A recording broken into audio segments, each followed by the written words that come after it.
तो हेलो दोस्तों, कैसे हैं आप लोग। उम्मीद करते हैं आप बहुत अच्छे होंगे और अपनी पढ़ाई को एकदम मन लगा कर रहे होंगे। तो कल की क्लास में हमने सीखा था कि संधि क्या है और उसका विच्छेद हम कितनी ही आसानी से करते हैं।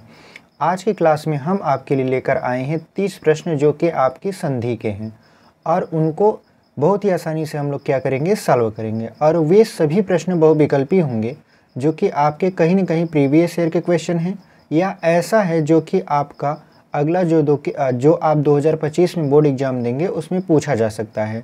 तो आप यदि 10वीं और 12वीं में हैं तो ये वीडियो आपके लिए है। और बहुत ही आसानी वे में इसमें हम लोग समझेंगे कि कैसे संधि का विच्छेद करते हैं, कैसे पहचानते हैं कि संधि बनती कैसी है। तो चलिए शुरू करते हैं वीडियो को। और अभी तक आप हमारे चैनल को सब्सक्राइब नहीं किए हैं तो चैनल को ज़रूर सब्सक्राइब कर लीजिए, क्योंकि आगे आने वाले समय में आपको बोर्ड एग्ज़ाम से रिलेटेड सारी क्लासेस इस चैनल पर मिलने वाली हैं। तो चलिए बिना देरी किए प्रश्न को शुरू करते हैं। हमारा जो पहला प्रश्न है वो कुछ इस तरीके का होगा। देखिए, हमारा जो पहला प्रश्न है वो कह रहा है कि रामायण का संधि विच्छेद है।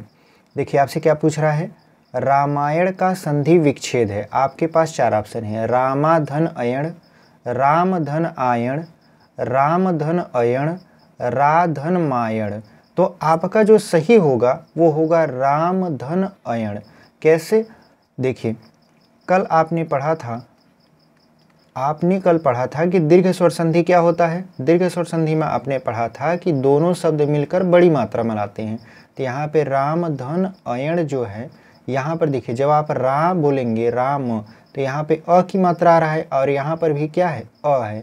तो दोनों मिलकर क्या हो जाएंगे, आ हो जाएंगे। तो ये बन जाएगा आपका रामायण।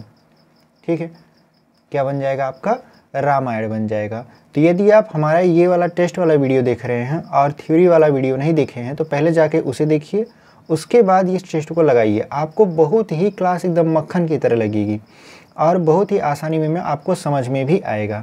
तो ये जो आपका रामायण का संधि विच्छेद है ये कौन सा ऑप्शन हो जाएगा, ऑप्शन नंबर सी, रामधन अयण। तो उम्मीद करते हैं आपको समझ में आया होगा। बढ़ते हैं अगले प्रश्न में।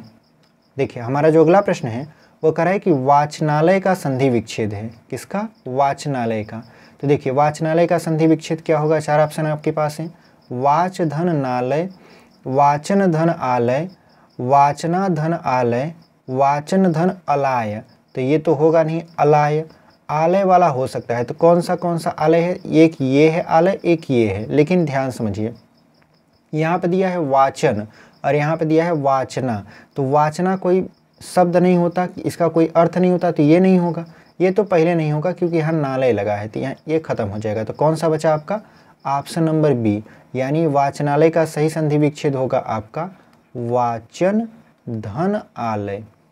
देखिए वाचन धन क्या हो जाएगा, आलय।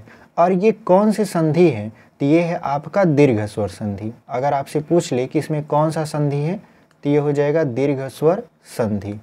ठीक है, ये हो जाएगा आपका दीर्घ स्वर संधि। तो उम्मीद करते हैं आपको ये समझ में आया होगा। देखते हैं अगला प्रश्न।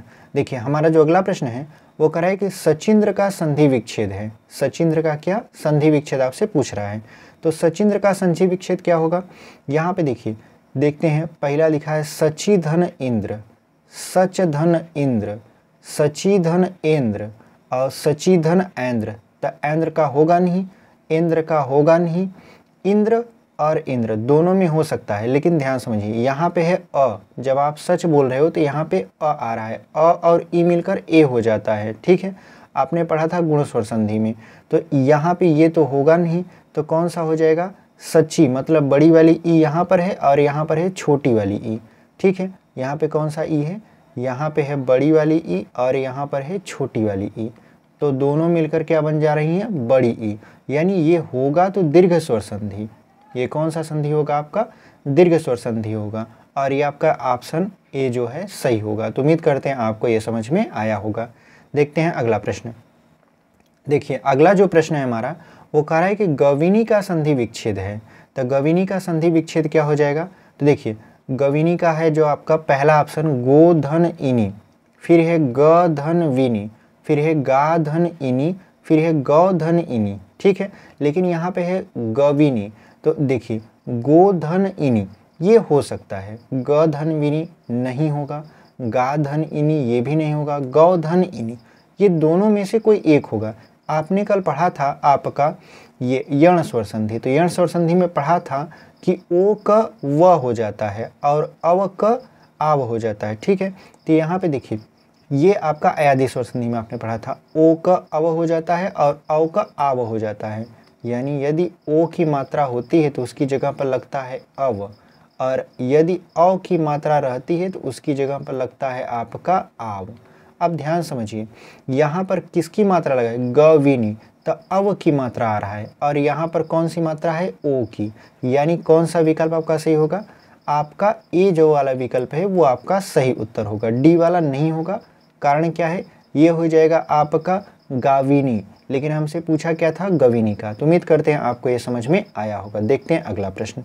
देखिए अगला प्रश्न जो है हमारा वो है भावक का संधि विच्छेद बताइए। किसका, भावक का। अब जब भावक का आप संधि विच्छेद बताएंगे तो यहाँ पे 4 ऑप्शन आपको मिलेंगे। एक है भाव धन अक, एक है भव धन अक, एक है भा धन वक, एक है भव धन वक, ठीक है। तो यहाँ पे देखिए भाव धन अक, तो यहाँ पे तो ये होगा नहीं, कारण समझिए, यहाँ पे अ और अ मिलकर आ हो जाएगा तो भावाक हो जाएगा, तो ये नहीं होगा। भव धन अक, यहाँ पे अ की मात्रा है, तो अभी पिछले वाले प्रश्न में हमने बताया था कि यदि अव रहेगा तो आव हो जाएगा, यानी जो भव है इसमें आव जोड़ेंगे तो भाव हो जाएगा, और यहाँ पर भी मिल रहा है भाव, तो इसका मतलब ये वाला जो उत्तर है वो सही हो सकता है। भा धनवक ये होगा नहीं, भव धनवक ये भी नहीं होगा, क्योंकि यहाँ पर व लगा है और यहाँ पर आव जब बनेगा तो ये बैठेगा नहीं, तो ये भी आपका ऑप्शन गलत है। तो कौन सा विकल्प आपका सही है, ऑप्शन नंबर बी, भव धन अक। तो उम्मीद करते हैं आपको ये समझ में आया होगा। अगला प्रश्न देखते हैं। देखिए अगला प्रश्न जो है हमारा वो है प्रत्युत्तर का संधि विच्छेद बताइए। प्रत्युत्तर का क्या बताना है आपको, संधि विच्छेद। तो यहाँ पे प्रति उत्तर ऐसे समझिए, जब आप प्रत्युत्तर बोल रहे हो तो 2 शब्द आ रहा है आपके पास, एक है प्रति, फिर ऐसा लग रहा है इसमें उत्तर छिपा हुआ है, ठीक है। यानी आपको जो ऑप्शन ढूंढना है वो ढूंढना है प्रतिधन उत्तर का। तो देखिए यहाँ पे लिखा है प्रतधन उत्तर, होगा नहीं, प्रतिधन उत्तर होगा, प्रतिधन उत्तर होगा, प्रतिधन उत्तर होगा नहीं। यानी आपके पास 2 ऑप्शन है, दोनों में प्रतिधन उत्तर लिखा है, लेकिन ये देखिए ये बड़ी ई की मात्रा है, तो बड़ी ई की मात्रा नहीं रहेगा, क्योंकि आप जब प्रति लिखते हो तो प्रति ऐसे लिखते हो, ना कि ऐसे। ऐसे आप प्रति नहीं लिखते हो, ठीक है। ये प्रति आप नहीं लिखते हो, ये वाला प्रति लिखते हो। यानी इसका जो उत्तर होगा सही वो होगा आपका ऑप्शन नंबर बी, प्रति उत्तर। तो उम्मीद करते हैं आपको ये समझ में आया होगा। देख लेते हैं अगला प्रश्न। देखिए अगला जो प्रश्न है हमारा वो बहुत ही शानदार है और बहुत ही कॉमन है, और बहुत ही आसानी से ये पूछा भी जाता है, लेकिन लोग क्या करते हैं, कंफ्यूज हो जाते हैं। कैसे, देखिए यहाँ पे कहा है 2 वर्णों के मेल से होने वाले विकार। कल ही हमने आपको बताया था कि विकार का मतलब होता है परिवर्तन, यानी 2 वर्ण मिले और उनके मेल से जो परिवर्तन होता है उसे क्या बोलते हैं। आपका ऑप्शन है संधि, समास, उपसर्ग, प्रत्यय। तो हमने कल पढ़ा था 2 वर्णों के मेल से संधि का निर्माण होता है, समास का नहीं। समास का निर्माण होता है 2 शब्दों के मेल से, यानी 2 शब्द मिले और उनमें परिवर्तन हो गया तो वो समास कहलाएगा, लेकिन 2 वर्ण मिले और उनमें परिवर्तन हो गया तो वो संधि कहलाएगा। तो कौन सा विकल्प आपका सही हो जाएगा, ऑप्शन नंबर ए। बढ़ते हैं आगे। देखिए आगे जो प्रश्न है वो कह रहा है कि आशीर्वाद का संधि विच्छेद बताइए। ये थोड़ा सा आपके लिए कॉम्प्लिकेटेड हो सकता है। क्या पूछ रहा है आपसे, आशीर्वाद का संधि विच्छेद। तो यहाँ पे लिखा आशीर्वाद, होगा नहीं, आशीहवाद, आरसीवाद ये भी नहीं होगा, इनमें से कोई नहीं। आपको लगता है यही होगा, लेकिन नहीं, ये आशीहवाद होगा। ये कौन सा विकल्प आपका सही हो जाएगा, ऑप्शन नंबर बी। और ये कौन सा संधि है, तो हमने कल बताया था कि देखिए विसर्ग जो है, विसर्ग क्या बोलते हैं, किसी शब्द के अंत में यदि ये वाली मात्रा लगी हो, तो देखिए यहाँ पे लगा है तो इसे विसर्ग बोलते हैं। विसर्ग के बाद क्या आया है आपका, ये व्यंजन आया है, ठीक है। तो हमने कहा था कि जब विसर्ग के बाद स्वर या व्यंजन आए तो उसे विसर्ग संधि बोलते हैं। तो ये जो आपका आशीर्वाद है ये विसर्ग संधि है। कौन सा ऑप्शन है, आशीहवाद वाला ऑप्शन सही है। तो उम्मीद करते हैं आपको ये समझ में आया होगा। अगला देखते हैं। देखिए जो अगला है हमारा वो कह रहा है कि दयानंद में प्रयुक्त संधि का नाम बताइए। किसका नाम पूछ रहा है आपसे, दयानंद में प्रयुक्त संधि का नाम। यहाँ पे संधि विच्छेद नहीं पूछा है, पूछा है संधि बताइए। तो यहाँ पे देखिए गुण स्वर संधि है, दीर्घ स्वर संधि है, यण स्वर संधि है और व्यंजन संधि है। तो यहाँ पे ये व्यंजन संधि तो संधि का प्रकार हो गया, और ये जो 3 ठो दिया है ये आपका स्वर संधि का ही भेद है। तो यहाँ पे लिखिए दयानंद। तो जब आप दयानंद लिखे हैं तो दयानंद में देखेंगे ध्यान से, तो ये बनेगा दया धन आनंद, यानी इसका जो संधि विच्छेद होगा वो होगा दया धन आनंद। यानी ये कौन सा संधि है? तो ये है आपका दीर्घ स्वर संधि, क्योंकि यहाँ पे जब दया बोले हैं तो यहाँ पे आ रहा है और यहाँ पर आनंद है तो आ मिल रहा है, तो दोनों मिलकर बन गए आ। तो ये कौन सा संधि है? आपका दीर्घ स्वर संधि। तो कौन सा विकल्प आपका सही है? ऑप्शन नंबर बी देख रहे हैं, हमारा दीर्घ संधि दिया है और यही आपका सही उत्तर है। अगला देखते हैं। देखिए अगला जो है आपका वो है सदैव में प्रयुक्त संधि का नाम बताइए। ये क्या है? सदैव में प्रयुक्त संधि का नाम। तो आपके पास 4 विकल्प हैं, एक है व्यंजन संधि, एक है स्वर संधि, एक है विसर्ग संधि और इनमें से कोई नहीं। तो यहाँ पे देखिए सदैव देख रहे हैं, यहाँ पे डबल चुंडी है, मतलब डबल मात्रा है। तो आपने पढ़ा था कल वृद्धि स्वर संधि, वृद्धि स्वर संधि पढ़ा था, तो वहाँ पे था सदा धन एव। आपने कल पढ़ा था इसको, सदा धन एव, तो क्या बनाए थे इसको? सदैव। यानी ये तो है आपका स्वर संधि, और स्वर संधि में भी कौन सा संधि है ये? तो ये है आपका वृद्धि संधि। बात समझिए, यानी जो आपका संधि है ये तो है आपका वृद्धि संधि। और वृद्धि संधि किसके अंतर्गत आता है? स्वर संधि के। तो यहाँ पे ऑप्शन वृद्धि नहीं दिया है लेकिन स्वर दिया है, तो कौन सा विकल्प आपका सही हो जाएगा? Option number B. तो उम्मीद करते हैं आपको ये समझ में आया होगा। देखिए हमारा जो अगला प्रश्न है वो है नरेंद्र का संधि विच्छेद बताइए।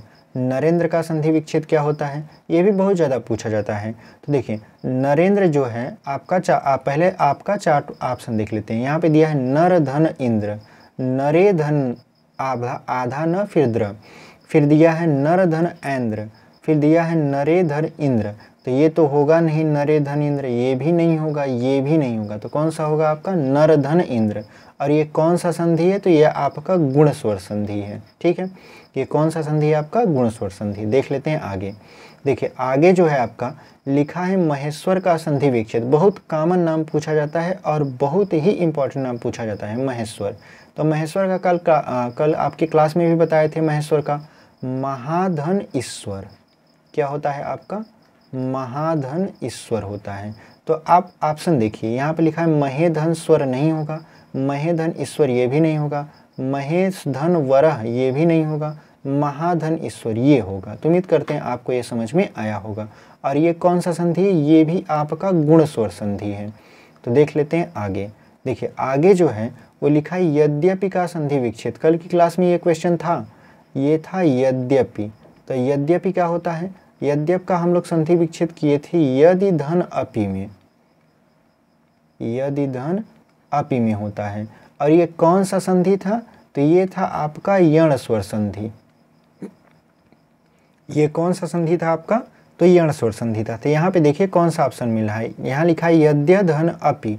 तो यदि धन अपि होता है, यद्य धन अपि नहीं होता। य धन द्यपि ये भी नहीं होता, यद्या धन अपि ये भी नहीं होता, यदि धन अपि। ऑप्शन नंबर डी देख रहे हैं हमारा, यदि धन अपि है और यही आपका सही उत्तर है। अगला देखते हैं। देखिए हमारा जो अगला है वो कह रहा है कि पवित्र का संधि विच्छेद। कल की क्लास में ये भी क्वेश्चन था पवित्र। तो पवित्र जो है, पवित्र का संधि विच्छेद क्या होता है? पोधन इत्र। पोधन क्या होता है? इत्र होता है। और ये कौन सा संधि है? तो अयादि स्वर संधि। ये कौन सा संधि है आपका? अयादि स्वर संधि है। तो यदि वीडियो आपको पसंद आ रही हो तो इसे अपने दोस्तों तक भी ज़रूर शेयर करिए, क्योंकि उनके तक भी वीडियो जब पहुंचेगी तो उनको भी लगेगा कि हमारा दोस्त पढ़ रहा है तो हम भी पढ़ें। ठीक है, और आने वाले समय में ना केवल हिंदी बल्कि आपका इंग्लिश, मैथ, फिजिक्स, केमिस्ट्री सभी की वीडियो इस चैनल पर मिलने वाली हैं, जो कि बोर्ड एग्ज़ाम से रिलेटेड रहेंगी। और ये उन विद्यार्थियों के लिए है जो 2025 में बोर्ड एग्ज़ाम की तैयारी कर रहे हैं और लक्ष्य बनाए हैं कि कम से कम 90+ तो करके ही आना है। ठीक है, तो उनके लिए वीडियो है और उन्हीं के लिए ये चैनल आपका काम करेगा। तो देखिए प्रश्न नंबर 14 कह रहा है पवित्र का संधि विच्छेद क्या है? तो पवित्र का होता है पोधन इत्र। और कौन सा संधि? ये अयादि संधि है। तो बस आपको ऑप्शन देखना है, पवधन इत्र नहीं है, पौधन इत्र नहीं है, पोधन इत्र यही है और ये भी नहीं होगा। यानी कौन सा ऑप्शन है आपका? Option number C. तो उम्मीद करते हैं आपको ये समझ में आया होगा। बढ़ते हैं अपने अगले प्रश्न में।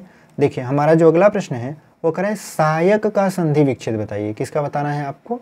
सायक का। अब इसको ऑप्शन से आप चेक करिए। देखिए लिखा है साधन यक, नहीं होगा। कारण समझिए, यहाँ पे आ यहाँ पे अ, तो मिलकर आ हो जाता है, लेकिन ये नहीं होगा।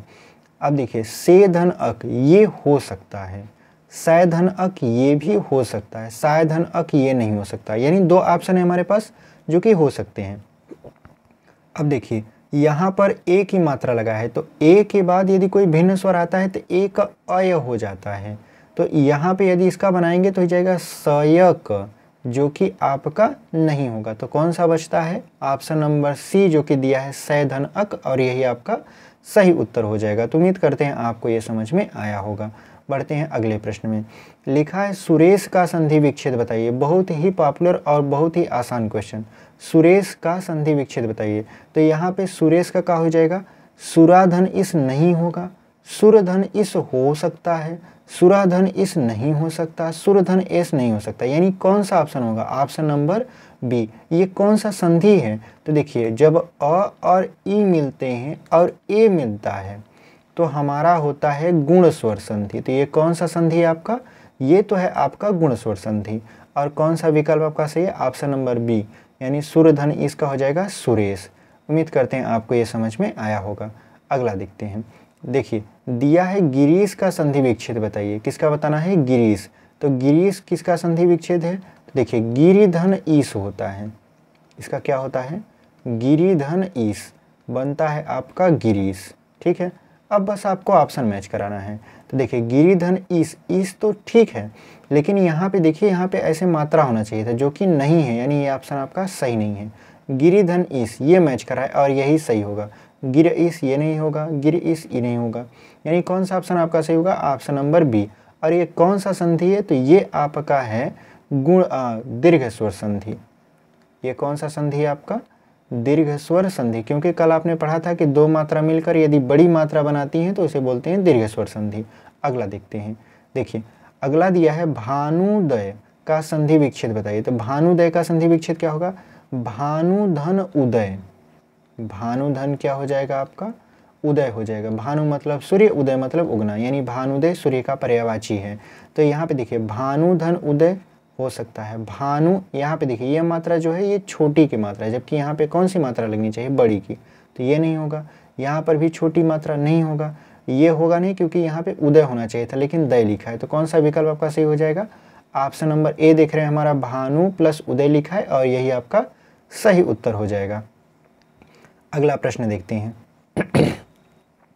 जो अगला प्रश्न है वो कह रहा है कि मधुरालय का संधि विच्छेद बताइए। तो मधुरालय का संधि विच्छेद क्या होगा? मधुर धन आलय। क्या हो जाएगा?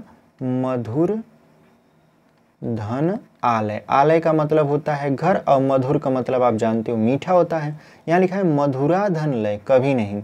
मधुधन आलय नहीं, क्योंकि यहाँ पे र है और यहाँ पे कभी भी र आया ही नहीं है। मधुर धन आलय यही सही है, मधुरा धन आलय ये नहीं सही है। ठीक है, मधुरा का मतलब क्या होता है? मधुर का मतलब तो मीठा होता है। यहाँ पे ऑप्शन नंबर सी आपका सही उत्तर हो जाएगा। अगला देख लेते हैं। देखिए अगला जो है शिक्षालय का संधि विच्छेद। यदि आप विद्यालय का संधि विच्छेद जानते हो तो शिक्षालय का बहुत ही आसान है। शिक्षा धन आलय। शिक्षालय का क्या बन जाएगा? शिक्षा धन आलय हो जाएगा। बस आपको ऑप्शन देखना है, तुरंत आप सॉल्व कर दोगे। तो यहाँ पे देखिए शिक्षा धन आलय यही सही होगा। शिक्षा धन आलय नहीं, शिक्षालय नहीं, शिक्षालय ये भी नहीं। तो कौन सा विकल्प आपका सही होगा? Option number A is the right answer. अगला है आपका अत्याचार का सही संधि विच्छेद बताइए। तो अत्याचार जो होता है अति धन आचार से मिलकर बनता है। अति धन आचार। ठीक है, अब देखिए ये है आपका यण स्वर संधि। यण स्वर संधि कैसे है? आपने पढ़ा था कि यदि ई उ के पश्चात कोई भिन्न स्वर आता है या ऋषि के पश्चात कोई भिन्न स्वर आता है तो ई का य, उ का व, री का र और री का ल हो जाता है। तो यहाँ पे ई है तो ई का हो जाएगा य। तो ई का जब यह होता है तो हमने बताया था कि देखिए ये आधा हो जाएगा, तो ये अ फिर आधा त हो गया। अब ई का यह होता तो ये पूरा हो जाएगा। फिर यहाँ पे आ की मात्रा लगा है तो आ, फिर यहाँ पे चार, यानी ये हो जाएगा अत्याचार। तो कौन सा विकल्प आपका सही है? देखिए, अत्यधन आचार नहीं, अतिधन चार नहीं, अत्याचार नहीं, अतिधन आचार, यही आपका सही उत्तर होगा। तो उम्मीद करते हैं आपको समझ में आया होगा। देखिए, अगला जो है आपका वो कह रहा है कि पवित्र का सही संधि विच्छेद बताइए। ये बहुत फेमस क्वेश्चन है और इसको मुँह ज़बानी एकदम याद कर लेना चाहिए। ठीक है, कैसे? पवित्र जो होता है उसका होता है पोधन इत्र। क्या होता है आपका? पोधन इत्र, और ये बनता है आपका पवित्र। और ये संधि कौन सा है? तो ये है अयादि संधि। ये कौन सा संधि है आपका? अयादि संधि है। ठीक है, तो यहाँ पे ऑप्शन मैच कराइए। लिखा है पवधन इत्र, नहीं होगा। पवधन इत्र नहीं होगा। पवधन इत्र, देखिए पवधन इत्र का यदि बनाएंगे तो हो जाएगा पावित्र। ठीक है, जैसे नवधन इक का होता है, जैसे नवधन इक का आप बनाते हो ना, नवधन इक का होता है नाविक होता है, तो ऐसे ये हो जाएगा पावित्र, जो कि पवित्र का सही विकल्प नहीं है। तो कौन सा हो जाएगा? पोधन इत्र, यानी ऑप्शन नंबर डी जो है आपका सही उत्तर है। अगला देखते हैं। लिखा है राकेश का सही संधि विच्छेद। आपके मुंह जबानी एकदम रटा होगा। राकाधन ईस, राकाधन क्या होता है इसका? ईस होता है। देखिए, जब ईस लिखेंगे तो ये मात्रा जरूर ऊपर वाली रहती है। अगर ऊपर वाली मात्रा नहीं है तो मतलब वो ऑप्शन क्या है आपका? सही नहीं है। यहाँ पे लिखा है राके धन सन, नहीं होगा भाई साहब। राक धन ईस, ये भी नहीं होगा। राका धन ईस, देखिए राका तो मिल रहा है लेकिन ईस में ध्यान दीजिए, ये जो मात्रा ऐसे है ये वाली मात्रा नहीं है, तो ये विकल्प नहीं होगा। तो बचता है ऑप्शन नंबर डी, और यही आपका सही उत्तर होगा। अगला देखते हैं। देखिए, लिखा है अभ्युदय का अभ्युदय शब्द में कौन सी संधि है? अभ्युदय, तो अभिधन उदय, अभिधन क्या है? उदय है। तो यहाँ पे अब देखिए ई जो है, यहाँ पे कौन सी मात्रा है? ई की, छोटी ई की मात्रा है, और यहाँ पे उ आया है। तो यहाँ पे ई के बाद कोई भिन्न स्वर आया है, तो ई का क्या हो जाता है? य हो जाता है, और ये आपका यण स्वर संधि है। यानी अभ्युदय शब्द में कौन सी संधि है? तो यण स्वर संधि। तो कहाँ विकल्प है आपका? ऑप्शन नंबर सी में देख रहे हैं, यण स्वर संधि है। बाकी में गुण नहीं होगा, अयादि में नहीं होगा, दीर्घ नहीं होगा। तो कौन सा होगा आपका? यण स्वर संधि, और इसका संधि विच्छेद होगा अभिधन उदय। अगला देखते हैं। देखिए, अगला जो है आपका वह है सूर्योदय में प्रयुक्त संधि का नाम बताइए। तो सूर्योदय, सूर्य धन उदय। देखिए, सूर्य धन क्या हो जाएगा? उदय हो जाएगा। तो यहाँ पे अ और उ, यहाँ पे सूर्य नाम ले रहे हैं तो अ आ रहा है, यहाँ पर है उ, तो अ और उ मिलकर क्या बन जा रहे हैं? ओ, यानी ये मिल जा रहा है सूर्योदय। ये क्या बन गया आपका? सूर्योदय। हमने इसका संधि विच्छेद आपके सामने कर दिया। तो सूर्योदय में यहाँ पे देख रहे हैं कि अ और ओ मिलकर ओ हो जा रहा है, तो कौन सी संधि ऐसी है जो कि इस नियम का पालन करती है? तो आप कहोगे सर गुण स्वर संधि है, क्योंकि गुण स्वर संधि में ही ये सारे नियम लगते हैं। तो कौन सा विकल्प आपका सही हो जाएगा? ऑप्शन नंबर ए में ही देख रहे हैं आपका गुण स्वर संधि दिया है, यही आपका विकल्प सही हो जाएगा। अगला देखते हैं। देखिए, अगला जो है आपका वह है स्वागत में प्रयुक्त संधि बताइए। तो स्वागत में प्रयुक्त संधि बताइए, ये बहुत ही आसान है। कारण क्या है? आपको हमेशा सिखाया गया होगा आपकी क्लास में सुधन आगत। सुधन आगत का क्या होता है? आपका स्वागत होता है। तो यहाँ पे सु उ है, उ के बाद कोई भिन्न स्वर आया है तो उ का हो जाता है व, तो यहाँ पे बन गया स्वागत। ये कौन से संधि में होता है? तो ये होता है यण स्वर संधि में। तो देखिए कौन सा विकल्प आपका सही है।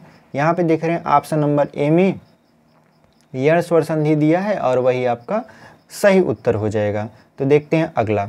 देखिए, लिखा है ममतालय का संधि विच्छेद। जैसे विद्यालय, शिक्षालय, वैसे क्या है? ममतालय। तो आप समझ गए होंगे कि ये संधि तो दीर्घ है, और इसका क्या होगा? ममता धन आलय। ममता नाम हो गया, आलय जो है आपका घर है, दोनों का सार्थक खंड भी हो गया। तो कौन सा विकल्प आपका सही हो जाएगा? देखिए, यहाँ पे लिखा है मम धन तालय, नहीं होगा। ममता धन लय, ये भी नहीं होगा। ममता आलय यही होगा, और ममताल धन ये नहीं होगा। तो कौन सा विकल्प आपका सही हो जाएगा? Option number C. अब देखिए अगला। अगला जो है हमारा वह है शिवालय का संधि विच्छेद बताइए। तो शिवालय का होता है शिव धन आलय। शिव धन क्या हो जाता है? आपका आलय, यानी भगवान शिव का घर। ठीक है, तो यहाँ पे देखिए शिवा धन लय लिखा है, नहीं होगा। शिव धन आलय ये तो होगा। वालय नहीं होगा, शिवाल धन ये भी नहीं होगा। यानी ऑप्शन नंबर बी देख रहे हैं हमारा शिव धन आलय है। और ये कौन सा संधि है, तो ये है आपका दीर्घ स्वर संधि। तो उम्मीद करते हैं आपको ये समझ में आया होगा। Option number B is the right answer.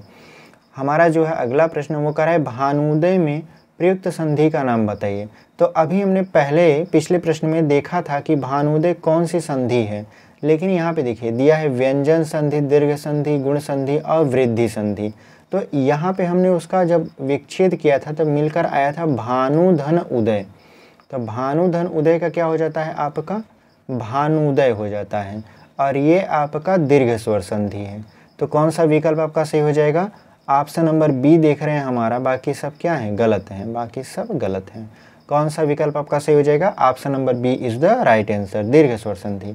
हमारा जो लास्ट वाला प्रश्न है वो कुछ इस तरीके से है, इनमें से कौन स्वर संधि का उदाहरण है। इनमें से कौन स्वर संधि का उदाहरण, लिखा है संयोग।